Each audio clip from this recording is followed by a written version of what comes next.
Hello everyone, कैसे हैं आप सभी लोग। होपफुली आप सभी बहुत अच्छे होंगे। तो आज हम बात करने वाले हैं कुछ जनरल छोटे छोटे टर्मिनोलॉजीज के बारे में ऊर्जा से रिलेटेड, जैसे कि आयनन ऊर्जा क्या है, पृथक्करण ऊर्जा क्या है और उत्तेजन ऊर्जा क्या होती है, एक्साइटेशनल एनर्जी, सब्लिमेशन एनर्जी और आयोनाइजेशनल एनर्जी के बारे में हम डिस्कस करेंगे। परंतु उससे भी पहले अपन कुछ एक दो जो छोटी सी टर्मिनोलॉजी है जिसको आपको समझना जरूरी है, वो है कि पहला है आद्य अवस्था क्या है यानी कि ग्राउंड स्टेट क्या है, और दूसरा है उत्तेजन अवस्था यानी कि एक्साइटेशनल स्टेट क्या होती है।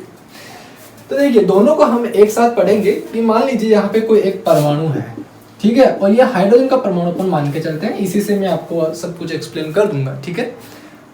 ध्यान रखना है, लेकिन दिमाग को यहाँ पे आना चाहिए आप लोगों का, ठीक है। मान के चलते हैं ये हाइड्रोजन का एक परमाणु है जिसमें एक इलेक्ट्रॉन उपस्थित है।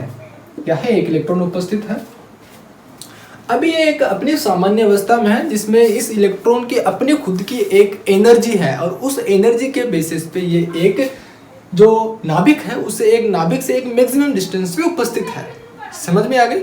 और वहाँ पे एक अट्रैक्शन फोर्स और ये सब कुछ लग रहा है, परंतु एक अपनी खुद की एक एनर्जी है, ठीक है, सामान्य अवस्था में इस इलेक्ट्रॉन की। तो इस अवस्था में जब इसके पास अपनी खुद की एक सामान्य अवस्था में खुद की एक जो अपनी एनर्जी होगी, उस अवस्था में जिस ऑर्बिटल में उपस्थित होता है इलेक्ट्रॉन वही उसकी ग्राउंड स्टेट होती है। तो यही ऑर्बिटल क्या है? उसकी ग्राउंड स्टेट है, यानी कि आद्य अवस्था है। आद्य अवस्था, इतना तो क्लियर हुआ? काफी सिंपल सी बात है। अब ये हो सकता है ये n1 में n=1 में भी हो, n=2 के लिए भी हो सकता है, n=3 के लिए भी हो सकता है। अगर फर्स्ट कक्षक में इलेक्ट्रॉन उपस्थित है तो वो उसकी आद्य अवस्था है, अगर सेकंड कक्षक में इलेक्ट्रॉन उपस्थित है तो वो उसकी आद्य अवस्था है। सामान्य अवस्था की बात कर रहे हैं हम, जब उसकी खुद की अपनी एक एनर्जी है तब की बात कर रहे हैं। और हो सकता है वो n=3 में भी हो सकता है। तो अलग अलग चीजें हैं, ठीक है। हाइड्रोजन में अगर अपन आद्य अवस्था देखें तो वो आद्य अवस्था n=1 रहेगी। समझ में आ गई? अब दूसरी बात आती है कि एक्साइटेशनल एनर्जी क्या है, यानी कि उत्तेजन ऊर्जा। उत्तेजन ऊर्जा से पहले अपन उत्तेजन अवस्था की बात करते हैं। उत्तेजन अवस्था क्या है कि ये एक इलेक्ट्रॉन है जो कि ग्राउंड स्टेट में है, अपनी आद्य अवस्था में है, जिसके पास अपनी खुद की एक ऊर्जा है। हम क्या कर रहे हैं, इसको प्रकाश दे करके या किसी भी माध्यम से अपन इसको एनर्जी प्रोवाइड करवा रहे हैं, और ये एक एनर्जी को एब्जॉर्ब करेगा, और एब्जॉर्ब करने के बाद ये एक अदर ऑर्बिटल में चला जाएगा। अपनी आद्य अवस्था से जुड़ा हुआ जो ऑर्बिटल है जिसमें वो उपस्थित है, उसके अलावा किसी भी ऑर्बिटल में जा सकता है उस ऊर्जा को अवशोषित करके। तो जिस ऑर्बिटल में वो गया है वो क्या है? वही ऑर्बिटल उसकी क्या है? उत्तेजित अवस्था है। बात समझ में आ गई? जैसे कि अगर ये इलेक्ट्रॉन इस वाले n=2 में जाता है, ठीक है, तो यही क्या है? उसकी उत्तेजित अवस्था है।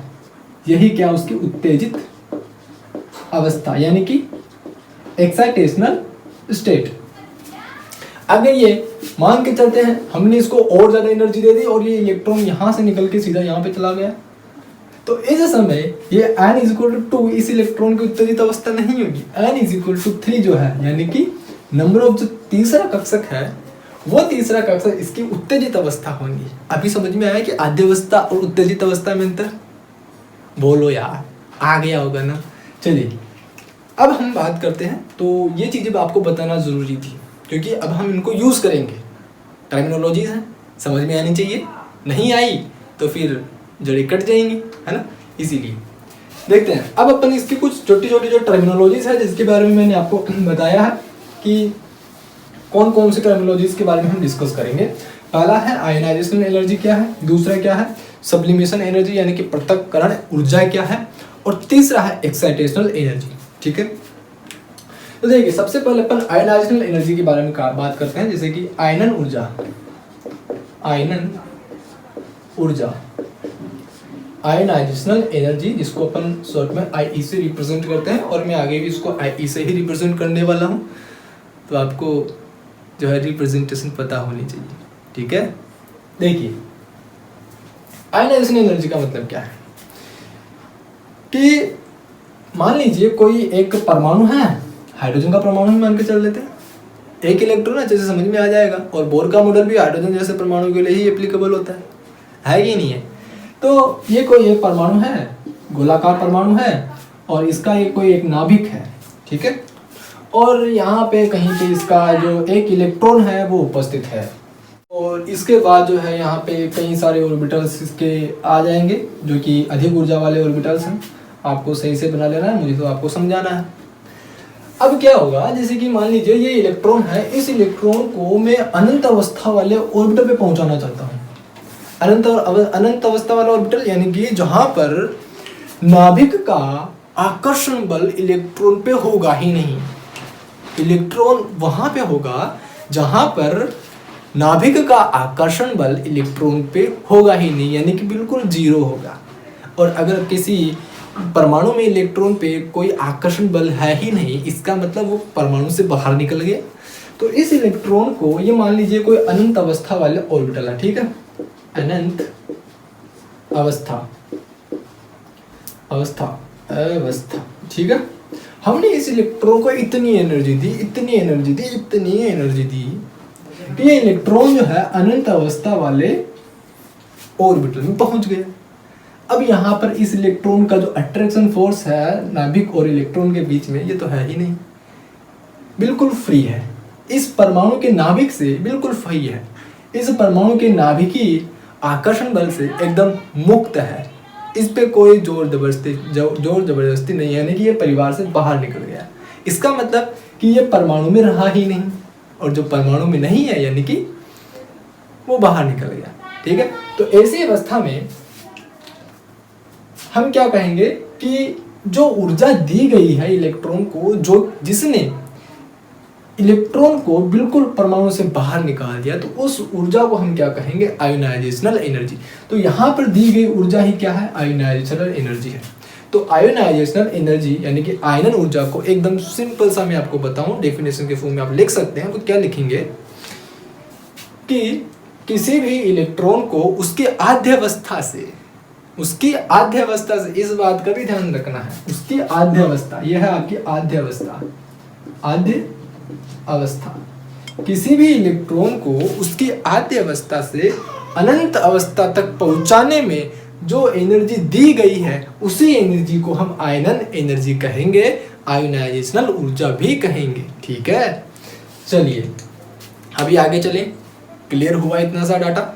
चलिए देखते हैं। अब हम जो है डेफिनेशन तो आपको समझ में आ ही गई होगी, और अब हम थोड़ा उत्तेजन ऊर्जा, जिसके बारे में जो जैसे कि एक्साइटेशनल एनर्जी से हम इंग्लिश में कहते हैं, तो उसके बारे में थोड़ा सा डिस्कस कर लेते हैं। क्या है उत्तेजित या फिर उत्तेजन ऊर्जा, है ना। उत्तेजन ऊर्जा, जिसको अपन एक्साइटेशनल एनर्जी ई से मैं आपको इससे रिप्रेजेंट करूंगा, ठीक है। अभी देखिए एक्साइटेशनल एनर्जी का मतलब क्या है, समझ रहा। जैसे कि कोई एक परमाणु है, फिर से परमाणु की जो शकल है वो बना लेते हैं। हाँ ठीक है, अच्छा तो नहीं बना है आई नो, पर आपको थोड़ा अच्छा बना लेना है, ठीक है। और ये इसके पीछे और कुछ ऑर्बिटल्स हैं, ठीक है। और यहाँ पे कोई एक इलेक्ट्रॉन प्रेजेंट है, ये हाइड्रोजन का परमाणु है। अब देखिए जरा होता क्या, एक्साइटेशनल एनर्जी में क्या होगा कि जो उसकी इलेक्ट्रॉन जो है उसकी आद्य अवस्था, यह है आद्य अवस्था। मैंने बताया आद्य अवस्था के बारे में। तो इलेक्ट्रॉन को कुछ इतनी अमाउंट ऑफ एनर्जी दी जाए जिसे इलेक्ट्रॉन अवशोषित करके किसी अदर ऑर्बिटल में, अधिक ऊर्जा वाले ऑर्बिटल में चला जाए, उच्च ऊर्जा वाले ऑर्बिटल में चला जाए।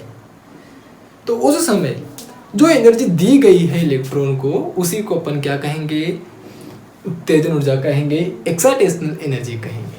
तो जब इलेक्ट्रॉन आद्य अवस्था से, ये जो उत्तेजित अवस्था है, उत्तेजित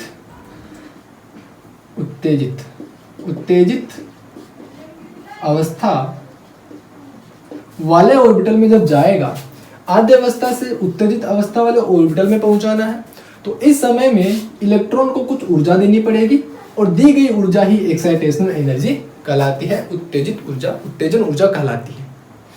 सिंपल सा है, कोई दिक्कत परेशानी वाली बात नहीं होनी चाहिए। इनको अपन डायग्राम से और भी अच्छे से बेहतर तरीके से समझने की कोशिश करेंगे। पहले अपन पृथक्करण ऊर्जा के बारे में डिस्कस कर लेते हैं, सब्लिमेशन एनर्जी के बारे में डिस्कस कर लेते हैं। रफ करें, कुछ लगा आइडिया आप लोगों को? थोड़ा बहुत चीजें समझ में आ रही है? आनी चाहिए, आनी चाहिए बेटा, आनी चाहिए। देखिए बात करते हैं अपन पृथक्करण ऊर्जा, सब्लिमेशन एनर्जी। पृथक ऐसे लिखते हैं ना, पृथक्करण लिख लेना यार, पृथक्करण ऊर्जा हिंदी में कैसे लिखते हो? इसको अपन सब्लिमेशन एनर्जी भी कहते हैं। देखिए सब्लिमेशन एनर्जी क्या है? फिर से परमाणु की शक्ल तो बनानी पड़ेगी, बिना परमाणु की शक्ल बनाए आपको समझ में थोड़ा कम आएगा, और आएगा भी तो शायद थोड़ा बहुत लंबे समय तक समझ में नहीं आए, है ना। देखिए यहाँ पे फिर से कोई इलेक्ट्रॉन है, और यहाँ पे अपन ने कुछ और जो है कक्षक बनाए हैं, ये हाइड्रोजन परमाणु के हुए मान के चलते हैं, और ये एक इन्फिनिटी पे हमने ऑर्बिटल बनाया है, जो कि इस जहाँ पर अगर कोई इलेक्ट्रॉन मौजूद है तो वो इस नाभिक के आकर्षण बल से फ्री है। इन दोनों के बीच में कोई आकर्षण बल नहीं रहेगा, ये कहीं पर भी जाकर के घूम सकता है, मौज मस्ती कर सकता है। जरूरी नहीं है कि वो नाभिक के चारों ओर चक्कर लगाएगा, क्योंकि आकर्षण बल तो है ही नहीं दोनों के बीच में, तो कैसे चक्कर लगाएगा? नहीं लगा पाएगा ना, यानी कि ये परमाणु से बाहर है। तो अनंत अवस्था पे जो भी इलेक्ट्रॉन उपस्थित होगा वो परमाणु से बाहर है, परमाणु से फ्री है, परमाणु में है ही नहीं, ऐसा मान के चलना है। ठीक है, अब बार बार इस चीज को बताने की मेरे को आवश्यकता नहीं होनी चाहिए, आपको समझ में आ जाना चाहिए। ठीक है, देखिए पृथक्करण ऊर्जा का मतलब क्या है कि अगर हमने क्या किया, ये इलेक्ट्रॉन है इसको यहां तक दी तो अधिक ऊर्जा वाले ऑर्बिटल में चला गया, तो यहाँ पर ये इलेक्ट्रॉन मौजूद है। अब ये क्या उत्तेजित अवस्था है? क्या है? उत्तेजित अवस्था है। तीन चीज अपन ने देखी है, इलेक्ट्रॉन अगर आधी अवस्था में है, अनंत अवस्था में चला जाए तो ये क्या है? आयनाइजेशन एनर्जी है। क्या है? क्या है? आयनन ऊर्जा है। और अगर आधी अवस्था से अपने अधिकतम ऊर्जा वाले स्तर में चला जाए, परंतु उस ऑर्बिटल में जाने पर इलेक्ट्रॉन और नाभिक के बीच में आकर्षण बल हो, तो उस समय वो क्या रहेगी? उसकी उत्तेजित ऊर्जा होगी, उत्तेजन ऊर्जा होगी। चीजें समझना है, ठीक है। और अगर हम इस उत्तेजित अवस्था वाले इलेक्ट्रॉन को ही ऊर्जा देकर के अनंत अवस्था वाले ऑर्बिटल में पहुंचा दे, तो ऐसा भी तो हो सकता है। अगर हमने आद्य अवस्था से पहुंचाया तो फिर तो आयनाइजेशन एनर्जी हो गई, परंतु अब हमने क्या किया? उत्तेजित अवस्था से उसको अनंत अवस्था वाले ऑर्बिटल में पहुंचाया है, यानी कि उसको हमने उत्तेजित अवस्था से ऊर्जा देकर के इलेक्ट्रॉन से बाहर कर दिया, इलेक्ट्रॉन से मुक्त कर दिया, परमाणु से बाहर कर दिया, परमाणु से मुक्त कर दिया। तो ऐसी ऊर्जा को हम क्या कहेंगे? तो इस समय उत्तेजित अवस्था से अनंत अवस्था में पहुंचाने में जो ऊर्जा रिक्वायर्ड होगी इलेक्ट्रॉन को, जो ऊर्जा अवशोषित करेगा इलेक्ट्रॉन, उसी ऊर्जा को हम पृथक्करण ऊर्जा कहते हैं। समझ में आ गए? ये इलेक्ट्रॉन यहां से भी जा सकता है, ये इलेक्ट्रॉन यहां से भी जा सकता है, परंतु उत्तेजित अवस्था होनी चाहिए। इस इलेक्ट्रॉन की उत्तेजित अवस्था ये भी हो सकती है, ये भी हो सकती है, ये भी हो सकती है। और इस इलेक्ट्रॉन की जो उत्तेजित अवस्थाएं हैं, इस इलेक्ट्रॉन की पृथक्करण अवस्थाएं देखो, ये भी हो सकती है, ये भी हो सकती है, और ये भी हो सकती है। अब समझ में आया?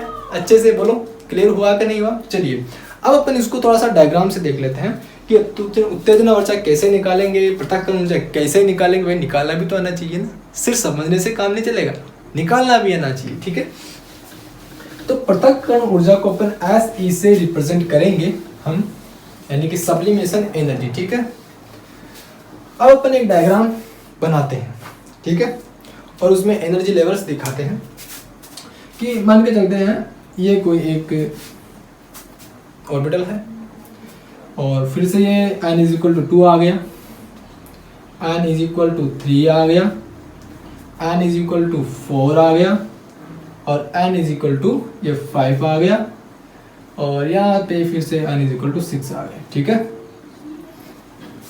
इस प्रकार से अपन ने बनाया। यह है आपका n = 1, n = 2, n = 3, n 4, N5 N6। थोड़ा इसको लंबा बना लो, बीच जगह जो है वो स्पेस अपने काम में आएगा थोड़ा सा, ठीक है। और एक ऑर्बिटल अपन ने थोड़ा सा ऊपर बनाया, और जो कि ये क्या है, अनंत अवस्था वाला ऑर्बिटल है, ठीक है। ये इन्फिनिटी है, n is equal to infinity, n infinity है, ठीक है। अब मान के चलते हैं कोई एक इलेक्ट्रॉन, ये तो हो गई आपने हाइड्रोजन परमाणु का बना रहे हैं, ठीक है ना। यहाँ पे कोई एक इलेक्ट्रॉन है जो कि इसकी क्या है, आद्य अवस्था है, आद्य अवस्था। हाइड्रोजन परमाणु के लिए आद्य अवस्था n बराबर 1 होगा। यहाँ पे कोई इलेक्ट्रॉन है, ये इलेक्ट्रॉन प्रेजेंट है इस आद्य अवस्था में, ठीक है। हमने क्या किया, इसको इतनी अमाउंट ऑफ एनर्जी दी कि इलेक्ट्रॉन उस ऊर्जा को अवशोषित करके सीधा अनंत अवस्था वाले ऑर्बिटल में चला गया। इसका मतलब वो परमाणु से बाहर चला गया। तो हम इसे क्या कहेंगे, आयनाइजेशनल एनर्जी कहेंगे, आयनाइजेशनल एनर्जी कहेंगे। और अब हमने क्या किया है कि यहाँ पे कोई इलेक्ट्रॉन है, आद्य अवस्था में उपस्थित है इलेक्ट्रॉन, और इस इलेक्ट्रॉन को हम ऊर्जा देने वाले हैं, और ऊर्जा देकर के हमने इसको यहाँ पहुँचाया, और आद्य अवस्था से एक ऊर्जा देकर के फिर से यहाँ पहुँचा दिया। हो सकता है हम यहाँ पे पहुँचा दे, हो सकता है हम ऊर्जा दे करके यहाँ पहुँचा दे, हो सकता है हम ऊर्जा देके यहाँ पहुँचा दे। ये सभी क्या है, उत्तेजित अवस्थाएं हैं, क्योंकि आद्य अवस्था से जा रही है, ठीक है। इसका मतलब ये एक्साइटेशनल एनर्जी है, ई। और तीसरी कंडीशन क्या है कि हम उत्तेजित अवस्था से इसको इन्फिनिटी वाले ऑर्बिटल में पहुंचा रहे हैं, अनंत अवस्था वाले ऑर्बिटल में पहुंचा दे रहे हैं। समझ में आ गई। तो ये क्या है, इसकी सब्लिमेशन एनर्जीज हैं, पृथक्करण ऊर्जाएं हैं। तो ये क्या है, इसकी SE ऊर्जाएं हैं। अब निकालोगे कैसे इसको, देखिए इस इलेक्ट्रॉन की ऊर्जा में से, इस अवस्था पर उपस्थित इलेक्ट्रॉन की ऊर्जा में से इसको माइनस कर दो। और मैंने क्या कहा कि जो भी अनंत अवस्था पर इलेक्ट्रॉन होगा उसकी ऊर्जा शून्य होगी, 0 होगी, क्योंकि वो सबसे अधिकतम ऊर्जा है, वो बिल्कुल फ्री है, परमाणु से फ्री है ना। तो हम क्या करेंगे, देखिए आयनाइजेशनल एनर्जी इज इक्वल टू बड़े में से छोटा घटाएंगे, तो इन्फिनिटी माइनस ये क्या है, E1 है ना, ये E1 है, ये E2 है, ये E3 है, ये E4 है, ये E5, ये E6 है ना। तो यहाँ इसमें से ये वाला माइनस कर दो, तो बीच की एनर्जी का डिफरेंस पता चल जाएगा। तो क्या निकल जाएगा अपने पास, आयनाइजेशनल एनर्जी निकल के आ जाएगी। ये क्या है आपका माइनस E1, क्योंकि ये तो 0 होता है। आयनाइजेशनल एनर्जी इज इक्वल टू, ये तो 0 है, माइनस E1 क्या हो जाएगा, आयनाइजेशनल एनर्जी बराबर माइनस E1। बस सिंपल सी बात है, एकदम सिंपल सटीक सी बात है, समझ में आया। तो आयनाइजेशनल एनर्जी बराबर माइनस E1 के इक्वल होगा, बात ही खत्म। अब समझ में आया। अगर अपन हाइड्रोजन के लिए आयनाइजेशनल एनर्जी निकाले तो इज इक्वल टू माइनस, तो साइन है ही सही। और फर्स्ट ऑर्बिटल में उपस्थित इलेक्ट्रॉन की ऊर्जा कितनी होती है हाइड्रोजन में, माइनस 13.6 इलेक्ट्रॉन वोल्ट होता है कि नहीं होता। ये माइनस से minus cancel, ionizational energy is equal to 13.6 electron volt. तो परमाणु से बाहर निकलने के लिए, हाइड्रोजन परमाणु से बाहर निकलने के लिए इलेक्ट्रॉन को इतनी ऊर्जा चाहिए, तो वो बिल्कुल अनंत अवस्था पे पहुंच जाएगा, परमाणु से बाहर हो जाएगा, वहीं उसकी आयनाइजेशनल एनर्जी होगी। अब समझ में आया चीजें। चलिए, तो आयनाइजेशनल एनर्जी कैसे निकालेंगे वो मैंने आपको बता दिया, इसको लिख लो, नोट कर लो। अब हम आगे चलते हैं। चलो बेटा, चलिए अब बात कर लेते हैं अपन कि ये जो एक्साइटेशनल एनर्जी है वो कैसे निकालेंगे। तो बिल्कुल सेम टू सेम तरीका है, कोई अंतर नहीं है। कैसे निकालेंगे, इन्हें दो, अगर अपने को E1 और E2 यानी कि N1 और N2 में जो एक्साइटेशनल एनर्जी है उसको निकालना है, तो E2 में से E1 को घटा दो। तो इन दोनों के बीच में जो एनर्जी डिफरेंस है, जितनी इलेक्ट्रॉन ने ऊर्जा अवशोषित की है वो निकल के आ जाएगी, आएगी कि नहीं आएगी। तो अपने को क्या करना है, यहाँ पे सेम ऐसे ही क्या करना है, जो अगर अपने को यहाँ से excitational energy is equal to E1 निकालनी है, तो अपने को क्या करना है यहाँ पे E1 की निकालनी है, तो E2 में से E1 को घटा दो, कितना आएगा देखो। ये होती है अपने -13.6 इलेक्ट्रॉन वोल्ट, और ये होती है -3.4 इलेक्ट्रॉन वोल्ट। तो जो इनके बीच में डिफरेंस आएगा, मैंने आपको बताया था लगभग 10.2 के अराउंड आता है ना, तो वो 10.2 के अराउंड जो एनर्जी आ रही है ना, वही क्या है, एक्साइटेशनल एनर्जी होती है। पिछली वीडियो में मैंने आपको बताया था ना, पता होना चाहिए, आपको वो वीडियो देखना चाहिए, तब आपको अच्छे से समझ में आ जाएगा, है ना। तो बस यही क्या इसकी एक्साइटेशनल एनर्जी है। ऐसे ही अगर अपने को यहाँ से यहाँ तक की एक्साइटेशनल एनर्जी निकालनी हो तो E3 में से E1 को माइनस कर दो, ऐसे ही E4 में से E1 को माइनस कर दो, E5 में से E1 को माइनस कर दो, E6 में से E1 को माइनस कर दो। बस इतना सही तो करना है बेटा, सिंपल है, कोई दिक्कत नहीं होनी चाहिए। तो यहाँ पर E1, E2, E3 और E4, E5, E6 अगर अपने को यहाँ पे सबसे ज़्यादा एनर्जी डिफरेंस निकालना हो, सबसे ज़्यादा एक्साइटेशनल एनर्जी निकालनी हो तो ये वाली है, सबसे बड़ी जो लाइन दिख रही है ना, ये सबसे ज़्यादा एक्साइटेशनल एनर्जी है कि E1 से E6 में जा रहा है। तो क्लियर हुआ। चलिए अब हम बात करते हैं सब्लिमेशन एनर्जी के बारे में कि सब्लिमेशन एनर्जी को भी हम कैसे निकालेंगे, कैसे डिराइव करेंगे, तो वो भी ज़रा समझ लेते हैं। ठीक है, बहुत सिंपल है, सिंपल सी बात है कि ये जो सब्लिमेशन एनर्जी है SE कहाँ पहुँचा रहे हम, अनंत अवस्था में, यानी कि इन्फिनिटी, सबसे हायर एनर्जी। यहाँ से माइनस कर दो आप, अगर आप यहाँ से निकाल रहे हो तो E2, ठीक है, E2 कक्षा से अगर इलेक्ट्रॉन जा रहा है तो E2, यानी कि SE is equal to minus E2, बस इतना सा कर दो। ऐसे ही अगर अपने को 3 में से निकालना है, यहाँ से भेजना है तो क्या कर दो, is equal to minus E3, यानी कि इसका एक जनरल फॉर्मूला अपन डिराइव करते हैं तो क्या हो जाएगा, SE is equal to minus EN कर दो। ठीक है, बोलो समझ में आया, आ गया होगा अच्छे से। ये तो अपन ने हाइड्रोजन परमाणु के लिए देखा। अब ऐसे ही हम जो है, जो हाइड्रोजन के अलावा जो अदर एलिमेंट्स हैं उनके लिए भी देख सकते हैं अपन। वहाँ पे अपन क्या करेंगे, तो देखिए हाइड्रोजन परमाणु के लिए जो ऊर्जा है वो कैसे निकालेंगे, एनर्जी इज इक्वल टू कैसे निकालेंगे, -13.6 यही होती है एनर्जी। तो वो मैंने आपको पहले ही बता दिया, ठीक है ना। अगर अपने को हाइड्रोजन जैसे परमाणु के लिए निकालना हो तो अपन क्या करेंगे, देखिए हमने हाइड्रोजन परमाणु के लिए जो आयोनाइजेशन एनर्जी है उसका फॉर्मूला क्या डिराइव किया, ionization energy is equal to -E1, यही किया। अब क्या करना है, अगर अपने को हाइड्रोजन परमाणु के अलावा किसी और परमाणु का निकालना है तो -E1 और मल्टीप्लाई कर दो Z² से, खत्म बात, हो जाएगा। ऐसे ही सभी के अंदर करना है, बस इतना सा ही तो करना है। तो होपफुली कि आपको ये वीडियो समझ में आया होगा, चीज़ें समझ में आई होंगी। जैसे कि थोड़ा सा अगर आपको नहीं समझ में आए तो इसको भी कर लो। देखो अगर अपने को किसी और जो एटम है उसके लिए निकालना है तो ये जो दिख रहा है ना EN, हाइड्रोजन के अलावा निकालना है तो इसको मल्टीप्लाई कर दो Z² से, हो जाएगा।